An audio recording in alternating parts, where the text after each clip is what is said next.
Hey guys, Prloxx, also known as Caleb here to bring you another Minecraft MOBA video. Thank you for taking the time out of your day to watch this video. So on the agenda today, we started abilities or the concept of them, but we never actually made it so you could use them. Like if we look, I put my hotbar over it and nothing happens. However, we're going to fix that today, and we're not going to make it do anything quite yet. We're going to save that for a little ways down the road, but I will show you guys how to set it up. And without further ado, let's just dive right in.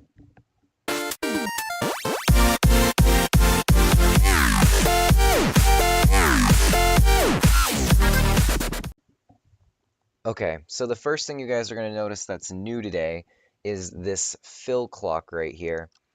And if you guys don't know how to set up a fill clock, I would go search it up on YouTube right now. It's a very important clock. Words cannot describe how crucial this is going to be because it's as fast as these clocks right here, but you can run test for commands. And the reason we need test for commands is because, well, we need to test things in the game to make other things work. For example, we need to be able to see if the player has their selector on their hotbar set to 1 so that we know that they're activating their 1 ability. Anyways, in the text document, you'll find the commands I used to make the fill clock this size, facing this direction, which is in the positive Z axis. But you may have to edit the relative coordinates specifically for your usage, and I'm not going to go over how to make the clock itself. It's pretty self-explanatory. As you can see, it only uses 2 command blocks. But moving on from that, what needs to happen is before we start anything else, we also need to make 2 new variables. So if you grab any block, a normal command block, and a button, and I'm just going to start making variables over here, I guess. We'll kind of give it its own little segment right here. Now we need to put 2 command blocks in and 2 buttons under each command block. And then here's the commands you're going to put in. Obviously, they're going to be in the text document. You guys can re-download it, copy and paste. I update it for every episode. But it's just 2 very simple commands. The first one is scoreboard teams add blue. And what this does is it goes into the scoreboard, it goes to the teams list, and it's going to add a team called blue. Pretty self-explanatory. The next one, which I could paste in exactly what the command is, but it doesn't really matter. It's going to be literally the same command, but we're going to be adding a red team. You guys can do purple, you can do green, you can do orange, you can do whatever the heck you want. I recommend only doing 2 teams for a MOBA, though. Like a 4-team MOBA might be a little excessive, because MOBAs already take a long time to play. If you add another 2 teams to it, so it's like 1v1v1v1 in teams, then the game could virtually go on for, not forever, obviously, but a very long time.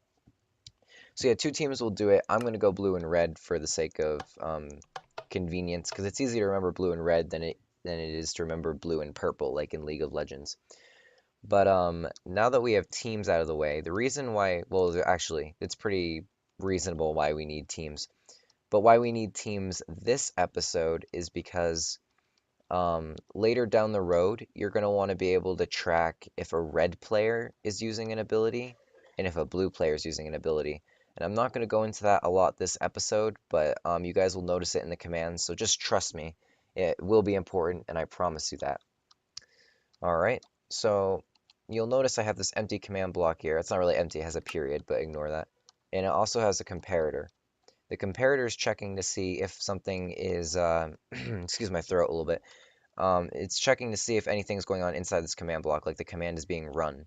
And there's no command in there, so of course it's not going to be run. And let me grab the command that you guys will need to make this run. Alright, here it is. Go into this command block and we get rid of the period. It is test for at player whose team equals red score. Well, I won't talk in command. Basically, if their team is red, their slot 1 is 2, and their selected item slot is 0. And what that means is they're basically holding this spot right here. Now you'll notice I'm holding this spot, but the comparator is not going off, and that's because, oh, for some reason it didn't save the command. If we reopen it, there we go. And it's because I'm not on a team, I'm just Prloxx. I'm not Prloxx red team, Prloxx blue team, I'm just Prloxx. So to add yourself to a team for, let's say, testing purposes for the time being, scoreboard teams, join Prloxx. And you guys would obviously not do Prloxx. Could not add players to team. I never actually specified the name. There we go. That's the command right there. I didn't copy and paste that one, but I will get that one in the text document later. If not, you guys can always yell at me and I'll update it immediately. Now that I'm on the red team and my cooldown is 2, or not my cooldown, my slot 1, my apologies, is 2. Now if I hold this, this comparator is going to say, whoa, look, someone's holding their first slot and they're on the red team and their slot 1 equals 2 and it's raining. Let me fix the rain. You guys can set up clocks and stuff to get rid of rain. I don't really bother because rain's not a huge issue. But anyways, so there you have it. This command block finds that I'm holding my thing, and this is going to activate whatever's on the other side. So of course we're going to place a stone block and another command block. This one should be empty.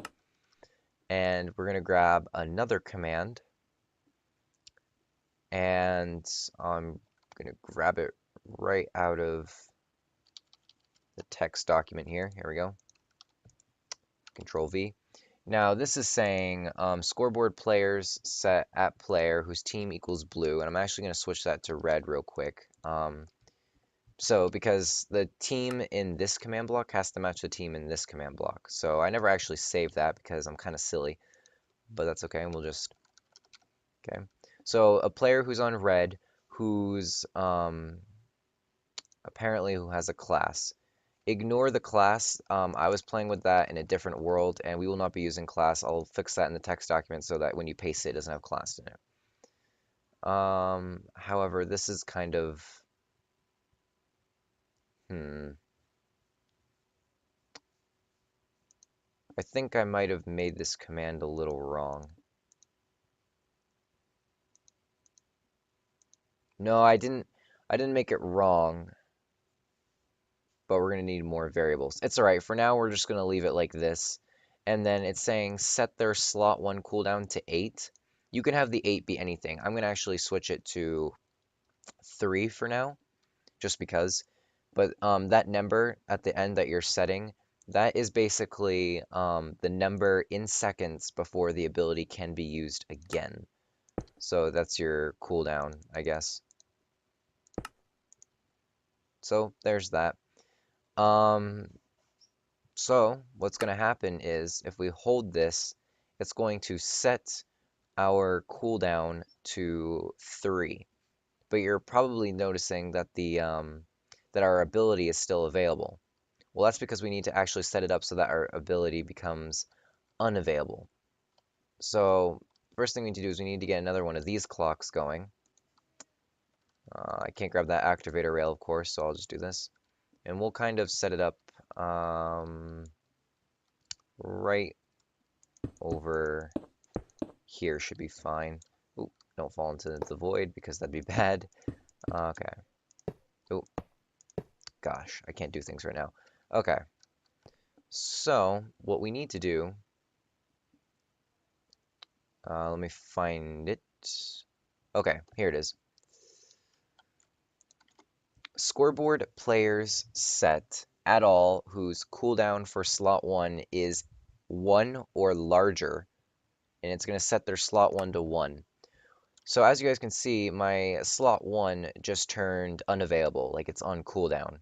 And the reason is because what this clock does is it says, all right, their cooldown is 1 second at least. And if it's 1 second at least, that means they can't use it.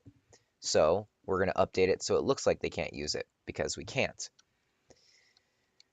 Now, this isn't always going to stay pink because there's another command we have to add, and it's on the 1 second clock. Not on any other clock, it has to be on this clock, and you should put it like somewhere where it's not in the way of everything else. And let me grab the command you guys will need for this command block real quick. If I can find it. Here we go. There's a lot of commands. So this command is going to remove from all players whose cooldown has at least 1 second, and we can actually get rid of this tag. I'm going to do that in the text document too. Anything I edit in game, I'll edit in the text document as well, unless I specifically point out that we're not going to do that. Or we are going to need it, just not yet, but we're still going to leave it there. But for the time being, I'll edit everything so it's perfect. But anyways, scoreboard players remove. It's going to look for every player who has at least 1 second on their slot 1 cooldown, and it's going to make their slot 1 cooldown go down by 1.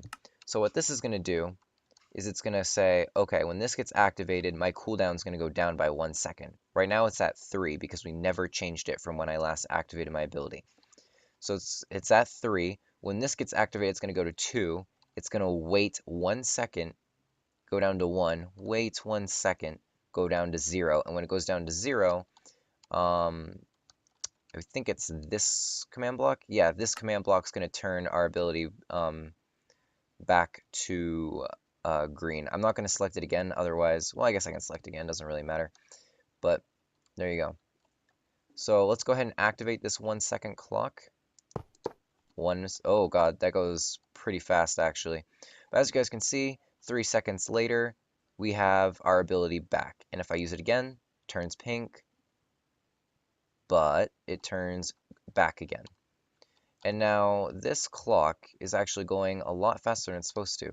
1 Mississippi, 2 Mississippi, 3 Mississippi, 4 Mississippi. I shouldn't have to talk that fast, which means I probably screwed something up. But I guess it doesn't really matter. In the grand scheme of thing, it's roughly 1 second. 1 Mississippi, 2 Mississippi, 3 Mississippi, 4. So I guess it works. But yeah, essentially, that's what you do. 3 seconds is a short cooldown anyway, not in League of Legends, but in Minecraft related stuff. Like that ability comes up almost instantaneously. If we set this to 10, then you guys will notice if I quote unquote activate my ability, it goes for much longer on the cooldown. More like 10 seconds of a cooldown. And there you go. Now, that's how you make an ability. Like, that's essentially how the abilities are going to work. The one thing you have to bear in mind is that, and I'm talking for this episode and last episode, everything you see here, at least, because not those, but all of this is just for this one ability. Now, setting up the other abilities is as easy as copy and pasting, but it's your MOBA. I don't know how many abilities you want per player, and I don't know like how you guys want to set that up. But you guys can decide, and then from there say I want each player to have 7 abilities. And if that's the case, then you just got to go and you got to do this entire process again. But every time you do like slot 1, they're going to want to change it to slot 2. So for example, and same thing with slot 2 cooldown and all that. You basically need like a slot 2 and a slot 2 cooldown, or just a slot and cooldown in general for every single ability. I'm only going to do 4, and I'm going to set up the rest off camera so you guys don't have to see. I'm not going to add the commands for how to add more to the text document because if you think about it, they're already there. You just have to change everywhere it says slot 1 to slot 2, and voila, there goes a second ability. And then you need a third one. All the slot 2s become slot 3s in the command blocks. And yeah, you will only need one 1 second clock though. I have 4 abilities, so I can conveniently go 1, 2, 3, 4. So I will only need that 1 second clock, and I won't need a second one or like any others. Unless this one gets jam-packed, but I don't think so, because I can still squeeze a command block underneath the redstone dust, and then underneath, I believe, and then right here where my mouse is looking at. So if we look at the time, it's been about 15 minutes. I guess I guess we'll call it quits on the episode for now. I mean, I know my first one was like 13 minutes, this one's about 15, and my last one was 19. Last one was a long one, but now you guys know how to create abilities. I'll explain what we do with the abilities at a much later date. Those of you who are very curious, it's essentially like when you activate your cooldown, you would just add a command block here, and if it needs a second one, you can put one on top or behind or on the sides or whatever, and that will activate at the same time it sets your cooldown. So when I activate this, it'll activate that, and then the effect will happen here. So if you want to go and do that on your own, you can. I'm not going to focus on that for a long time. I just wanted to set up abilities, which is very important, but now you guys know how to do it. So again, thank you guys so much for watching, and I hope you stick around for episode 3, where we will probably start working on stats for players, like levels and gold and stuff, things that you need in your MOBA to make it a little bit more complex. But anyways, I'll see you guys then, and don't forget you can download this text document for 100% free, and it'll give you all the commands you need. So on that note, see you guys later.